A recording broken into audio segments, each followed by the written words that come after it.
नमस्कार, मी कोमल. तर आज आपण थोडंसं बोलणार आहोत वटपौर्णिमेबद्दल.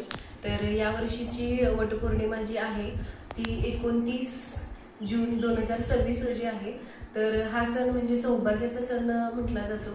तर बऱ्याच घरामध्ये म्हणजे ज्या आपण महिला आहेत किंवा तर त्यांची अशी लगबग सुरू झाली असेल की साडी कोणती घालायची किंवा गळ्यातलं कोणतं घालायचं याची तयारी सुद्धा बऱ्याच घरामध्ये चालू झालेली असेल.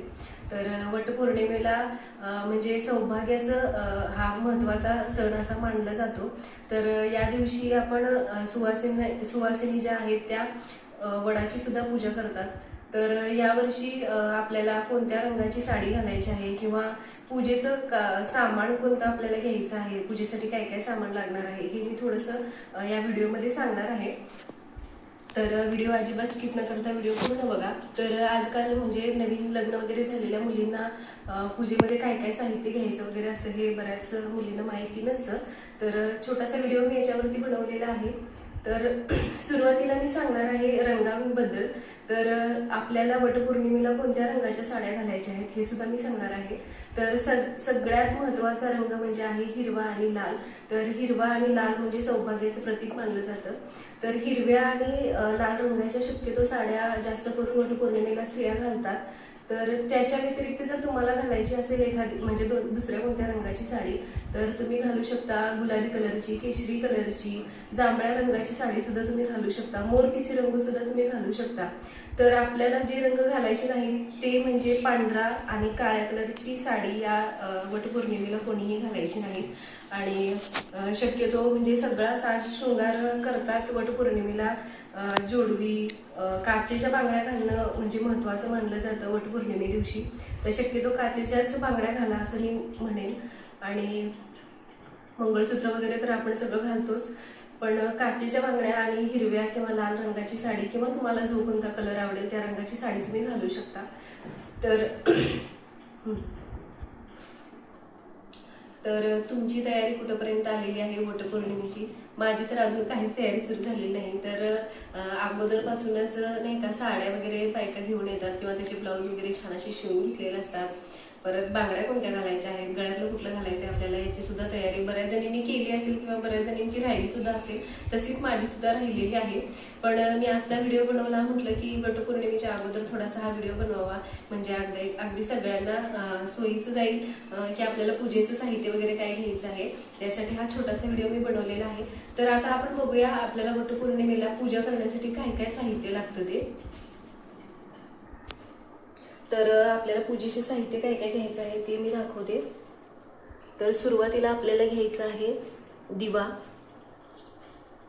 हळदी कुंकू घ्यायचं आहे, पाणी घ्यायचं आहे आपल्याला थोडंसं दूध मी घेणार आहे.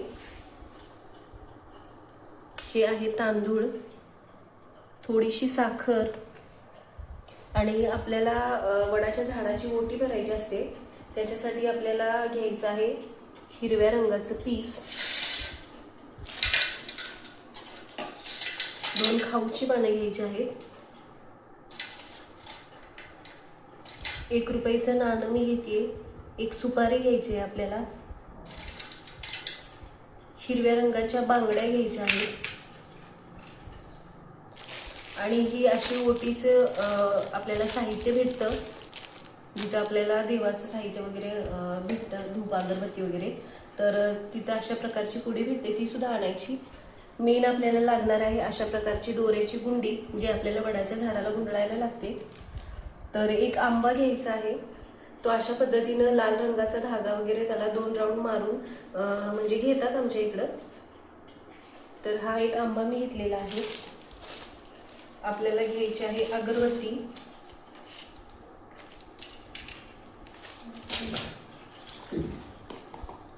थोडासा कापूर सुद्धा आपल्याला लागणार आहे ज्यावेळेस आपण पूजेसाठी जातो. तर मी भीमसेन कापूर घेतलेला आहे. तुमच्या घरामध्ये जो कापूर वापरतात तो कापूर तुम्ही घेऊ शकता. आणि आपल्याला पूजेसाठी लागणार आहे थोडीशी फुलं सुद्धा. तर ही फुलं सुद्धा मी इथे ठेवून घेते.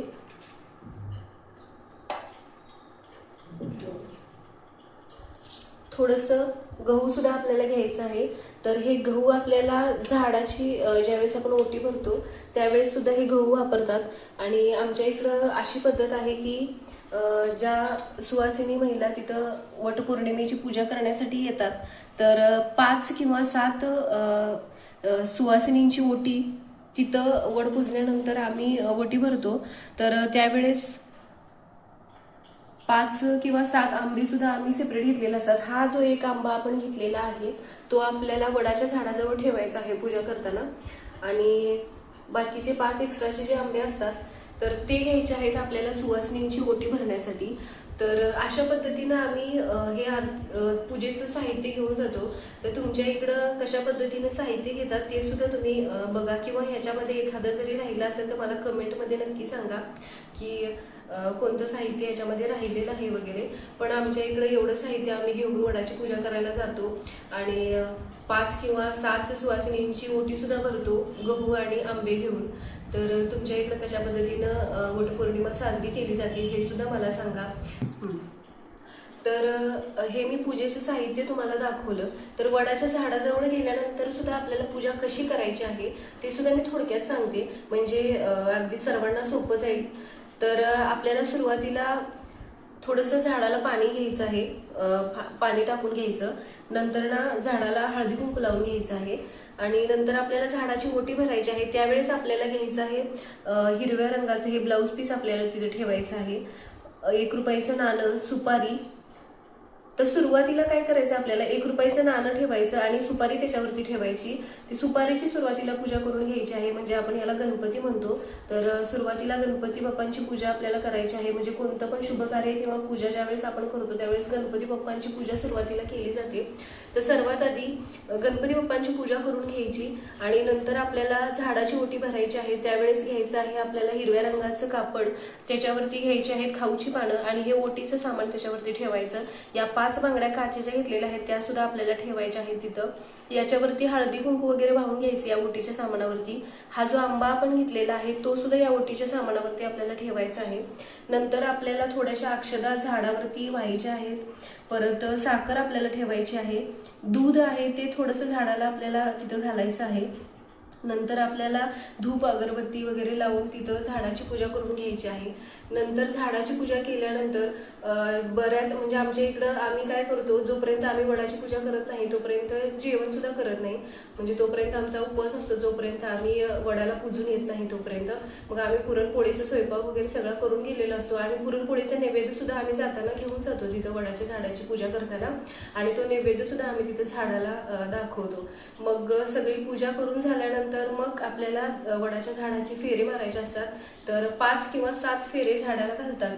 तर आमच्या इथं तर हे बघा हा दोरा आहे, हा दोरा आपल्याला वडाच्या झाडाला गुंडाळून घ्यायचा असतो आणि नंतर त्याचे 5 किंवा 7 फेरे आपल्याला मारायचे असतात। तर हे 7 किंवा 5 फेरे मारून झाल्यानंतर मग आम्ही सगळ्या सुवासिनी ज्या तिथं असतात तर त्या एकमेकींच्या ओटी भरून घेतात। तर 5 किंवा 7 जणींची ओटी तुम्ही भरू शकता।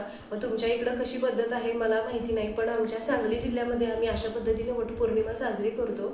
आणि वटपौर्णिमेची पूजा ज्यावेळेस आपण वडाची वगैरे करतो आणि त्यानंतर घरी आल्यानंतर आम्ही पुरणपोळीचं जेवण वगैरे खातो, तोपर्यंत आमचा उपवासच असतो। उपवास म्हणजे तुम्ही त्यावेळेस खिचडी किंवा फळं वगैरे खाऊ शकता, असं काही नाही की निरंकारी तुम्हाला उपवास करायचा आहे।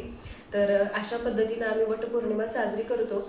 तर तुम्ही कशी वटपौर्णिमा साजरी करता हे सुद्धा मला सांगा आणि कमेंट करून मला हे सुद्धा सांगा की आजचा व्हिडिओ कसा वाटला, आणि सोबतच व्हिडिओला लाईक करा, शेअर करा आणि चॅनलला सबस्क्राईब सुद्धा करा।